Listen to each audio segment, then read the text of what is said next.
Voilà, en fait, Chir, c'était pour revenir sur la question du cours dernier par rapport à la barbe, lorsque vous avez répondu que euh, la personne qui n'a pas la barbe n'est pas salafi. Donc, de ce fait, j'ai reçu quelques mails en disant, je vous relis vite fait le mail. Salam alaikum, akhi. Le shir a dit que celui qui se rase la barbe n'est pas salafi. Mais Shir al-Hadani, hafidahullah, alors Shir al-Hadani ne dit pas ça. Peux-tu transmettre ça au Shir? Et Shir, je crois que je vous ai envoyé le lien euh, qui était sur le site Rim Shari'i, que du coup, moi, je n'arrive plus à retrouver.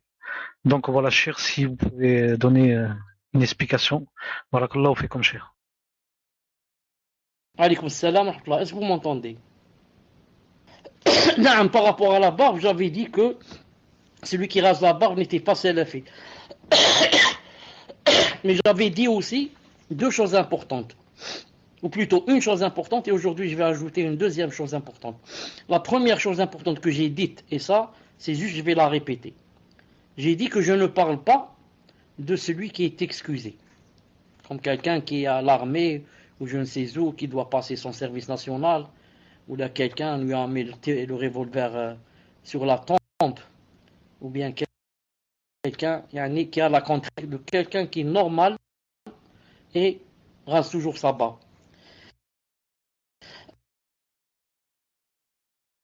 Et la deuxième chose, je ne suis pas en train de parler de quelqu'un qui a une petite barbe, qui la taille jusqu'à ne laisser qu'une partie fine.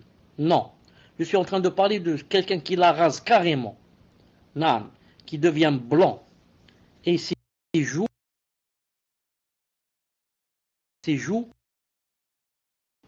alhamdoulilah. J'ai dit, quand j'avais dit qu'il n'était pas salafi, attention, je n'ai pas dit qu'il n'était pas sunni. Une grande différence entre, il fait partie des gens de la sunna, et une grande différence, il fait partie des salaf. Salaf, c'est plus sunni. Quelqu'un peut être sunni, mais il lui manque beaucoup de choses. Mais nous, on est en train de parler de salafi. Et ensuite, pour terminer, disons maintenant quatrièmement, il est possible maintenant que moi, quand j'ai dit qu'il n'était pas salafi, et je maintiens toujours cette position, il est possible que je me trompe. Il est possible que il est toujours salafi et que c'est moi qui me suis trompé. Non. Mais ma'alish, laissez-moi, je vais vous citer un passage. Je devais faire une recherche sur cette chose et j'ai oublié, subhanallah al-azim. Et ma'alish, je vous cite un passage de Cheikh bin Uthaymin, rahimahullah ta'ala, sur celui qui se rase la barbe. Et je vous laisse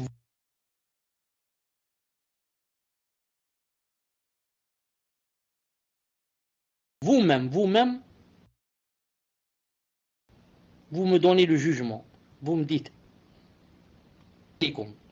هل حلق اللحية معصية للرسول صلى الله عليه وسلم ويعاقب عليها? Est-ce que, que Allah Ta'ala vous comble de bienfaits, est-ce que le fait de se raser la barbe, c'est un péché par rapport au prophète sallallahu alayhi wa sallam, et est-ce qu'il y a un châtiment ou pas? Écrivez numéro 1 si vous entendez. Il a répondu, alayhi rahmatullahi ta'ala, il a dit, حلق اللحية, le fait de se raser la barbe, ma'siyatun lirrasul sallallahu alayhi wa sallam, est un péché qu'on a fait au prophète sallallahu alayhi wa sallam. Écoutez bien. Wa khurujun an sunnati rasulillahi sallallahu alayhi wa sallam. Et c'est une sortie. Tu es sorti. Khuruj, la sortie. Tu es sorti de la sunna du prophète sallallahu alayhi wa sallam en rasant la barbe. Wa, c'est pas terminé. Wa tiba'un li sunnati al-majus al-mushrikin. Tu es sorti de la sunna du prophète sallallahu alayhi wa sallam et tu fais maintenant le suivi. Tu es en train de suivre la sunna des Mazdéens des polythéistes. Dalil ذلك عليه الصلاة والسلام lorsqu'il a dit خالف المجوس يعني contredisez, ne faites pas comme les Mazdéens. خالف المشركين, ne faites pas comme font les polythéistes. وفروا اللحى, laissez vos barbes. نعم. حفوا الشوارب, et يعني coupez vos يعني les lèvres de, c'est-à-dire la moustache. Donc il a dit فقال عليه الصلاة والسلام, il a dit عليه الصلاة والسلام, donc ne faites pas comme les polythéistes, خالفوا المجوس, ne faites pas يعني contredisez les Mazdéens. وبين وجه المخالفة. Et il a dit pourquoi. Il a dit pourquoi pas faire comme eux. Il a dit en faisant quoi. Il a dit وفروا اللحى, laissez pousser vos barbes et coupez. Écoutez bien. فمن حلق لحيته, quiconque a rasé sa barbe, عصى أمر النبي عليه الصلاة والسلام, il a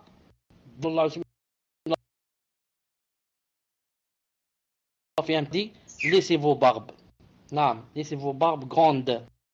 لحيته, rasé sa barbe. تبع سبيل المجوس المشركين, quiconque le chemin des mazdéistes. Et quiconque خالف المرسلين. Ça coupe. Je sors et je reviens. Salam alaikum. On va voir maintenant si ça coupe ou ça coupe pas. Taïb, alhamdoulilah. Donc on va terminer. Là on s'est arrêté. Il a dit فمن حلق لحيته, quiconque a rasé sa barbe, فقد عصى أمر النبي عليه السلام في قوله وفروا اللحى. Il a désobéi au prophète islam et a fait le péché quand il lui a dit laisse ta barbe. ومن حلق لحيته, et quiconque a rasé sa barbe, فقد اتبع سبيل المجوس والمشركين. Il a suivi le chemin des Mazdéens et des polythéistes. ومن حلق لحيته, qui a rasé sa barbe, فقد خالف هدي الأنبياء والمرسلين. Et quiconque a rasé sa barbe, il a divergé, il n'a pas suivi le chemin des prophètes et des messagers. Il n'a pas suivi le chemin des prophètes et des messagers. فإنهم عليه الصلاة والسلام لهم لحى, car eux, les prophètes et les messagers, avaient la barbe. ألم تسمعوا إلى قول الله تبارك وتعالى عن هارون سبحانه وتعالى قال يا ابن لا تأخذ بلحيتي ولا برأسي. يا ابن لا تأخذ بلحيتي ولا برأسي. Oh frère de ma mère, ne me prends pas de ma barbe et de ma tête. ألم يبلغكم من النبي صلى الله عليه وسلم avait une longue barbe. ألم يبلغكم من النبي صلى الله عليه وسلم كان كثيف اللحية. نعم. ثم إنه ensuite celui qui rase sa barbe حالق اللحية مخالف للفطرة, il a contredit la fitra, la prédisposition naturelle. لأن النبي صلى الله عليه وسلم أخبر أن إعفاء اللحية من فطرة, car le prophète صلى الله عليه وسلم nous a appris et informé que le fait de laisser pousser la barbe, ça concorde avec la fitra, la prédisposition naturelle. Et l'enlever, ça contredit la prédisposition naturelle. وعلى هذا, c'est pour cela que حالق اللحية, celui qui rase sa barbe, يكون واقعا, il tombe في هذه المحاذير الأربعة, il tombe dans ces quatre fautes qu'on vient de citer. مخالفة هدي الأنبياء والمرسلين, de ne pas avoir suivi les prophètes et les messagers. موافقة هدي المجوس والمشركين, le fait d'avoir suivi le chemin des Mazdéens et des polythéistes. معصية الرسول صلى الله عليه وسلم, il a désobéi au prophète islam, et مخالفة الفطرة, et il a contredit la prédisposition naturelle. نعم. فعلى الذين ابتلاهم الله تعالى, avec sincérité et véracité. Et certains savants ajoutent même que le fait de se raser la barbe, ils ont dit d'un certain côté le péché est plus grand que celui qui fait la zina. Ils ont dit car celui qui fait la zina, il a le péché au moment où il est en train de faire la zina. Quand il s'arrête de faire la zina, il n'a plus le péché, surtout s'il fait le repentir. Mais celui qui rase la barbe, il est tout le temps avec le péché, jusqu'à ce qu'elle pousse. Au point où quand il fait le sujoud, vous m'entendez? Vous m'entendez? Voilà. Ajoutez que certains savants ont dit il a le péché d'être efféminé. Et même Cheikh Ibn Uthaymin l'a dit, je l'ai dans une autre fatwa. Il dit c'est de l'efféminisme, c'est-à-dire il s'est ressembler aux femmes. Maintenant je reviens jeudi. Est-ce que d'après vous, et d'après ce qu'a dit Cheikh Ibn Uthaymin, que quelqu'un qui se rase la barbe, c'est quelqu'un qui, il a dit, il est sorti de la sunna, khuruj min sunna. Et il a dit, il est en train de suivre le chemin des polythéistes et des mazdéens. Est-ce que donc quelqu'un qui est comme ça, yani, billahi alaykum, est-ce qu'il est salafi? Est-ce que quelqu'un est salafi? On va dire de lui, il est salafi, alors qu'il suit pas la sunna, et il suit le chemin de quoi? Des mazdéens et des polythéistes, d'après ce que dit Cheikh Ibn Uthaymin. Ensuite, ce qu'a dit Cheikh Al-Adani n'a rien à voir avec ce que j'ai dit. Cheikh Al-Adani a dit qu'il fait toujours partie des gens de la sunna. Naam, et c'est ce que j'ai dit. J'ai pas dit, s'il ne fait plus partie des gens de la sunna, ça veut dire qu'il est devenu des rawafid. Non, il fait toujours partie des gens de la sunna. Mais être salafi, c'est un peu plus élevé. C'est dans le comportement, dans le physique, dans l'art de vivre, Naam. Voilà, Inch'Allah Ta'ala, la réponse. Maintenant, je demande aux admins de me dire, est-ce que d'après ce qu'ils ont entendu, ce qu'a dit Cheikh Ibn Uthaymin, est-ce que, ça peut être quelqu'un de salafi, d'après ce qu'a dit Cheikh Ibn Uthaymin maintenant. Tfaddal. Naam, pas salafi. Il a dit, il est sorti de la sunna. Et il est rentré dans le suivi des mazdéens et des polythéistes. Qu'Allah Ta'ala nous préserve. Ensuite, est-ce que quelqu'un peut nous donner un seul modèle, un exemple, un seul sahabi qui se rasait la barbe, un seul tabi'i qui se rasait la barbe, un seul savant du temps des sahaba jusqu'à de nos jours qui se rasait la barbe et qui était salafi. Est-ce quelqu'un, maintenant, je vous donne le micro, vous qui êtes avec moi en train d'assister, est-ce que vous connaissez quelqu'un, un savant, qui se prétendait ou le disait, proclamait salafi sans barbe, depuis que Allah Ta'ala a créé le monde? Il n'y a pas ça. La moindre des choses, qu'est-ce qu'il y a? Il y a une petite barbe, comme Salah al-Sheikh. Une petite barbe, et même pour cela, certains le critiquent. Ils disent pourquoi il n'a pas une grande barbe. Non. Mais comme ça, se raser, n'avoir aucun poil sur son visage et dire je suis salafi, non. On peut dire ça, il aime les salafis. Il aime cette personne qui se rase, mais Allah est témoin qu'il aime les salafis, il aime la salafiyya. Mais il lui reste encore lui à faire un petit effort. Bi'idlillahi ta'ala. Tfaddal. Barakallahu fikum, cher. Alors juste, cher, avant de continuer les questions, dans ce que vous étiez en train de dire, on n'a pas entendu au moment où vous avez dit, au point où quand il fait le soujoud, et là ça a coupé. Vous n'aviez plus le micro, juste pour terminer l'audio. Une fois le cher.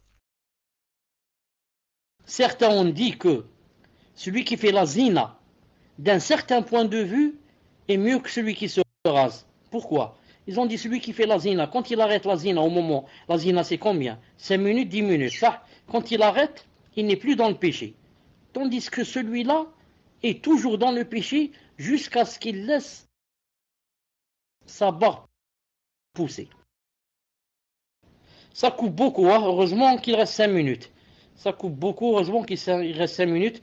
Je disais que même quand il est dans le soujoud, il est quoi? Dans le péché par rapport à la barbe. En disant Subhan Rabbil A'la, et en même temps, il fait des péchés, même dans le soujoud, car il n'a pas la barbe. Il n'aura pas de péché jusqu'au jour où il va laisser pousser sa barbe. Reste une chose importante que vous ne m'avez pas demandé, c'est quoi? Vous ne m'avez pas demandé où se trouve ce que je viens de lire de Cheikh Ibn se trouve Fatawa Nour al-Darb, Naam, tome 2, page 7. Et vous pouvez Kitab Shamila. Ensuite, il y a quelqu'un vient me dire en PV quelque chose d'important. Il dit que certains n'ont pas bien compris ce que je veux dire. Et peut-être que même il se bat sur un audio de Cheikh Mohammed Ben Hadi al-Madkhali, Hafidahullah Ta'ala, qui dit en ce sens ou quelque chose comme ça, que quelqu'un peut être salafi en même temps, yani être un fasiq. Je dis, moi je ne suis pas en train de parler de l'ahkam. L'ahkam, c'est-à-dire jugement. Est-ce qu'il est fasiq, est-ce qu'il est kafir? C'est pas ça. Al-Sunnah wal-Jama'a, c'est connu chez eux. Jamais un grand péché ne fait sortir quelqu'un de l'islam. Tant qu'ils ne disent pas ce péché, c'est permis de le faire. Un péché, chez Al-Sunnah wal-Jama'a, ce sont les takfiri, les khawarij, qui disent celui qui fait un grand péché, il est sorti de l'islam. Al-Sunnah wal-Jama'a disent le musulman qui fait un grand péché, il est devenu fasiq, pervers, c'est tout. Mais c'est pas ça notre problème. Moi, mon but, c'est pas de dire est-ce qu'il est pervers ou il est kafir. Non, c'est pas ça. C'est de dire est-ce qu'il est toujours salafi ou pas. C'est ça le problème. Naam. Car on peut être salafi et pervers. Quelqu'un qui est salafi, naam, et fait des fautes. Salafi, il est possible que, je sais pas, il a fait zina, et ensuite il est revenu à demander pardon à Allah Ta'ala et ceci et cela. Donc il est allé vers la perversité et est revenu. Il est possible même qu'il fasse un kufr, qu'il insulte l'islam, ensuite il revient de nouveau vers l'islam. C'est pas de ça que je suis en train de parler. Je suis en train de parler seulement, est-ce que je peux être en même temps salafi et ne pas avoir de barbe et laisser comme ça le pantalon descendre sous les chevilles et peut-être mettre aussi une cravate et marcher tout en fumant une cigarette et en chantonnant une chanson, la musique, naam. Est-ce que je peux être salafi? Je dis je suis salafi, je fais des choses pareilles. Tfadlal. Non, cher, donc le temps des questions